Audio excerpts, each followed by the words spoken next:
30 நோன்பு அல்ஹம்துலில்லாஹ் நிறைய செஞ்சாச்சு. புகழ் அனைத்தும் இறைவன் ஒருவனுக்கு. நாளைக்கு பெருநாள் கொண்டாட எல்லாரும் தயாராகிட்டு இருக்கிறோம்.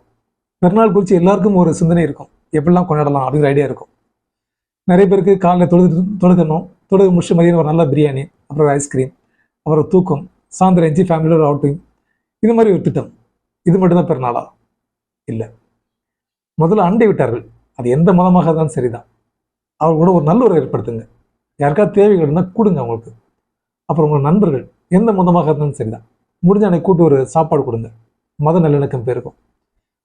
டெய்லி பரபரப்பாக ஓடிட்டு இருந்திருப்போம், அன்னைக்கு ஒரு நாள் ஆகிறது. பெற்றவங்களுடையும் குடும்பத்தாருடையும் முடிஞ்ச வரைக்கும் டைம் ஸ்பெண்ட் பண்ணுங்க. உங்களுடைய குடும்பத்தார் இஸ்லாம் அனுமதிக்கிற வழியில் ஏதாவது பொழுதுபோக்கு டைம் கேட்டாங்கன்னா அது பொழுதுபோக்குக்கான அனுமதி கொடுங்க. எல்லாத்துக்குமே தடுக்காதீங்க. எல்லாத்துக்கும் மேலாக இன்னைக்கு பிற எத்தனை தெரியுமா, ஈத் முபாரக் சொல்றது கூடுமா கூடாதா, அந்த விவாதங்கள்லாம் தவிர்த்துருங்க. முடிஞ்ச வரைக்கும் வீணான விவாதங்களை விட்டு தவிர்த்துவாங்க.